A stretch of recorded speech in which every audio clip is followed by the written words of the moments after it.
നമസ്കാരം. Raf talk ഫുട്ബോളിലേക്ക് എവർക്കും സ്വാഗതം. ഫുട്ബോൾ ചരിത്രത്തിലെ ആദ്യത്തെ വർക്ക് ഫ്രം ഹോം പ്ലെയറാണ് നെയ്മർ ജൂനിയർ. ഇത് Brazilian president Lula da Silva ഒരു പ്രോഗ്രാം പറയുകയാണ്. അദ്ദേഹം തമാശ എന്ന രൂപത്തിൽ പറയുകയാണ്. പക്ഷെ അവിടുത്തെ രാഷ്ട്രീയ സാഹചര്യങ്ങളും നെയ്മർ ആരുടെ പക്ഷത്ത് നിൽക്കുന്നു എന്നുള്ളതൊക്കെ ഒരു പക്ഷേ ഇതിന് കാരണമായിരിക്കണം.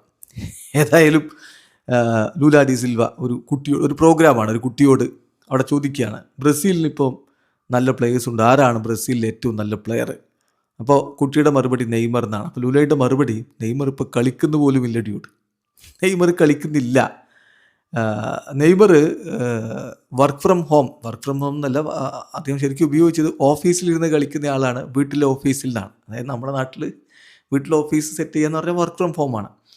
നെയ്മർ വർക്ക് ഫ്രം ഹോം പ്ലെയറാണ്.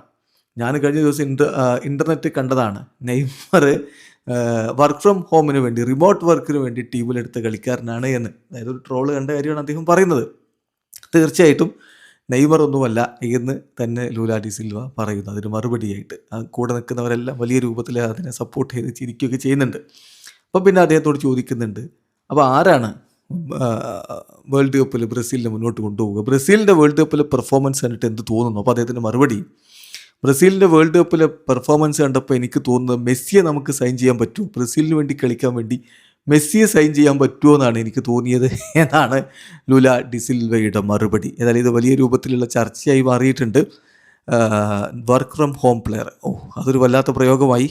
പരിക്കിൻ്റെ പ്രശ്നങ്ങൾ കൊണ്ട് കുറേ ആയിട്ട് കളിക്കുന്നില്ലല്ലോ, ആ ഉദ്ദേശത്തിലാണ് അദ്ദേഹം ഇക്കാര്യം പറഞ്ഞിരിക്കുന്നത്. വീഡിയോ അവസാനിക്കുന്നത്. ഫുട്ബോൾ ലോകത്തെ കൂടുതൽ വിശേഷങ്ങളുമായി റാഫ് ടോക്സിൽ എത്താം.